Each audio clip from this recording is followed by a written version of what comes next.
habiendo comprendido uno que la profecía es la revelación que va desde la fundación, acá no sé por qué puse de, pongamos fundación mejor, pongamos mejor fundación, desde la fundación, por eso lo pongo acá al pie del Génesis del mundo. Entonces la A corresponde a lo que está revelado antes de la fundación, que vendría siendo eh, el misterio, ¿cierto? Entonces vendría siendo, voy a ponerlo con azul, vendría siendo el misterio, que es algo que estaba planeado por Dios, pero no había sido revelado hasta que se le reveló, ¿no? Voy a ponerlo con negro, se le reveló al apóstol Pablo.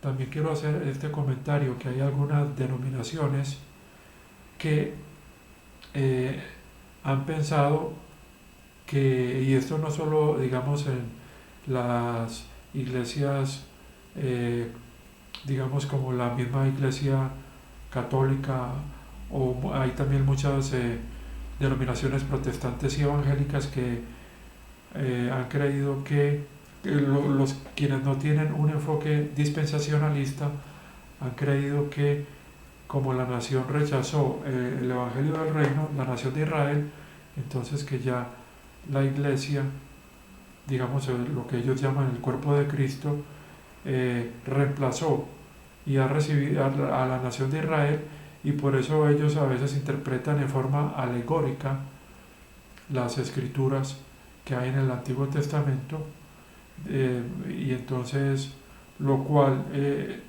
desde el punto de vista en que yo estoy estudiando la Biblia y que yo creo en este momento que es el correcto, eh, eh, no corresponde a lo que enseñan las escrituras, porque uno lee, por ejemplo, que en esta profecía de Joel, que se anuncian eventos futuros de cumplimiento para menciona nación, a la nación de Israel, y entonces eh, viendo esto, comprobándolo, ve uno que la interpretación de tipo alegórica, o sea, la espiritualización del texto, eh, puede no llevarnos a la comprensión correcta del mensaje que da el autor divino, al mensaje que el autor realmente quiso comunicar. Continúo con el capítulo 9 del libro de los Hechos.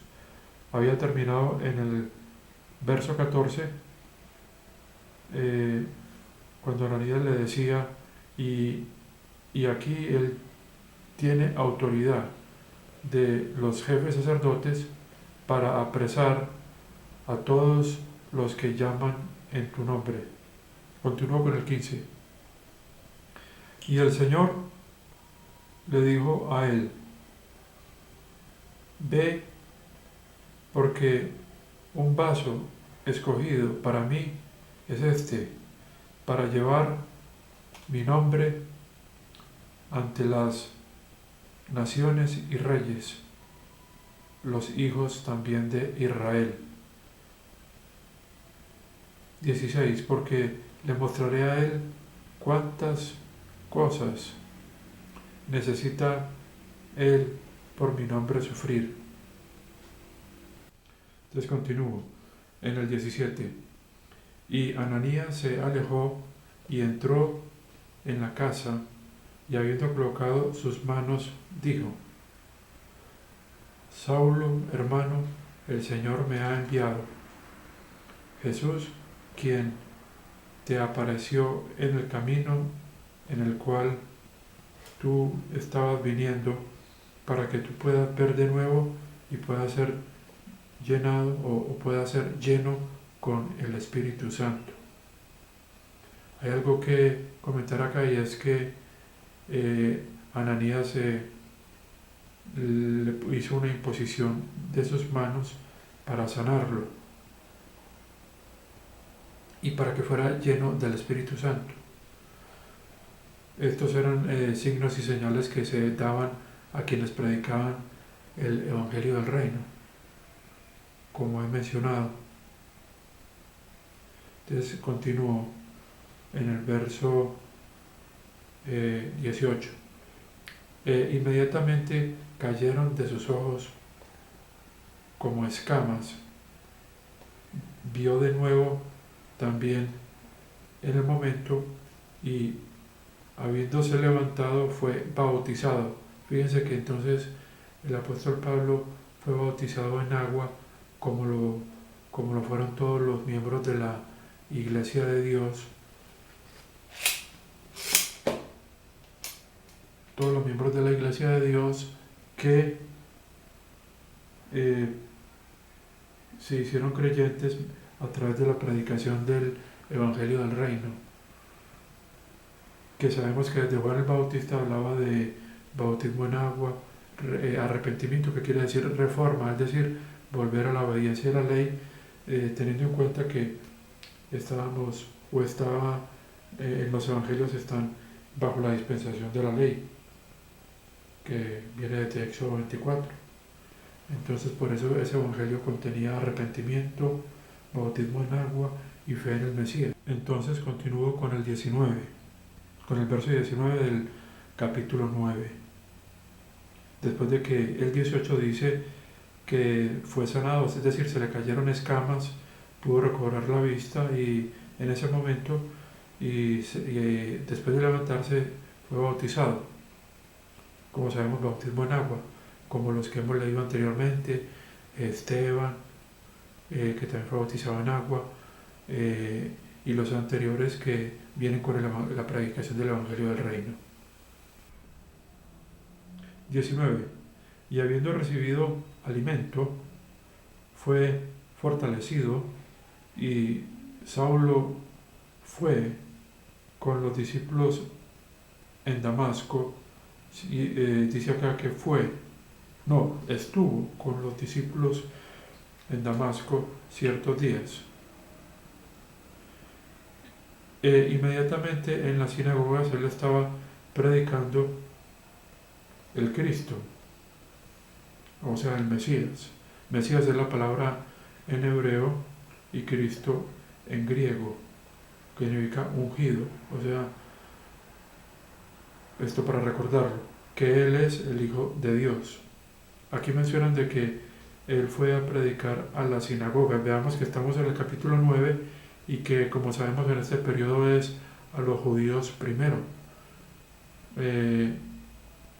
como dice el libro de Romanos, pero lo interesante es que para los que creen que el Pentecostés fue el comienzo de la iglesia, como se enseña de que ingresaron tanto gentiles como judíos a formar esa iglesia de Dios, vemos como acá no se habla de que vaya a predicar a gentiles, sino que el mismo apóstol Pablo en el capítulo 9 está yendo a predicar a las sinagogas. Y si uno sigue leyendo el libro de los Hechos, como yo planeaba hacerlo, va a darse cuenta en qué momento, ya si lo hizo, él empezó a predicar a los gentiles, teniendo en cuenta que esta predicación a los gentiles que se hizo durante el periodo de los Hechos fue para causar celos a la nación de Israel, porque estaban rechazando el reino. Esto lo podemos estudiar más adelante. Continúo con el 21. Y todos los que lo oían se asombraron y dijeron: ¿no es este el que arrasó en Jerusalén a los que llaman en su nombre? En este nombre, es decir, los que llaman en nombre de Jesús. Y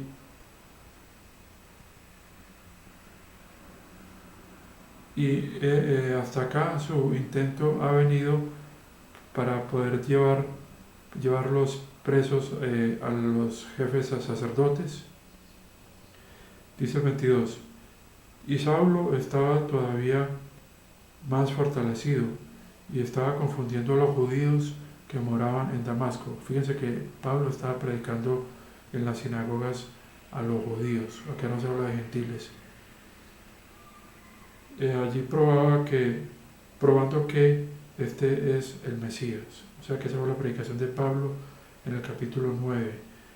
Predicar a los judíos en las sinagogas que Jesús es el Mesías, que es un elemento del Evangelio del Reino, que habla de la reforma moral, o sea, del arrepentimiento, la obediencia a la ley, como predicaba Juan el Bautista, el bautismo en agua y la fe en Jesucristo.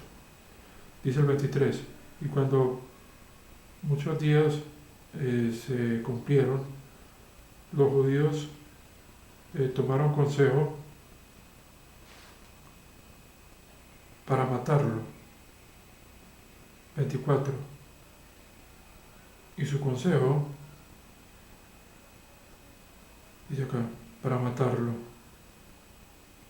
24.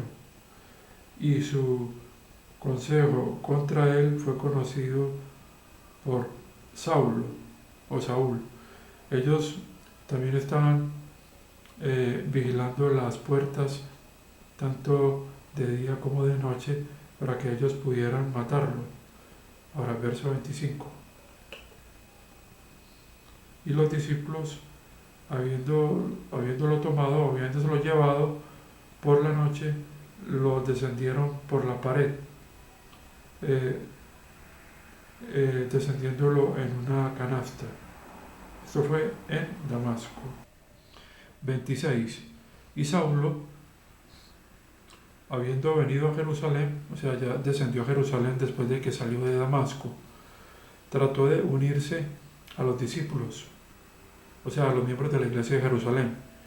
Y ellos estaban temerosos de él, estaban todos temerosos de él, no creyendo que él es un discípulo. Verso 27. Y Bernabé, habiéndolo tomado, lo trajo y a los apóstoles y les declaró a ellos cómo en el camino él vio al Señor y que él le habló y cómo en Damasco él estaba hablando con confianza en el nombre de Jesús. Verso 28. Y él estaba con ellos viniendo y yendo, o sea, entrando y saliendo de Jerusalén y hablando francamente en el nombre del Señor Jesús, o sea, confiadamente. Él estaba tanto hablando y discutiendo con los helenistas. Este término helenistas hay que aclararlo. Los helenistas son judíos que ellos por las dispersiones se habían asimilado a la cultura griega y entonces ellos volvían a la nación, pero ya ellos permanecían con el idioma que habían aprendido cuando fueron dispersados. Por eso se les llamaba los helenistas. Este término helenistas tiene relación con la cultura griega. Y ellos estaban, o sea que son pues los helenistas son judíos, y ellos estaban tratando de matarlo, o sea, planeando matarlo. Ahora sigue el 30. Y los hermanos, habiendo conocido o habiendo enterado de esto o sabido, lo trajeron o lo llevaron o lo descendieron a Cesarea y lo enviaron hacia Tarso. O sea que lo volvieron pues a trasladar a otro lugar, lo protegían. Entonces sigue acá en el verso 31. Pero ustedes sabemos que Pablo estaba predicando el Evangelio del Reino, que una parte de este Evangelio es que Jesús es el Mesías. ¿Te sigue? Luego, en verdad,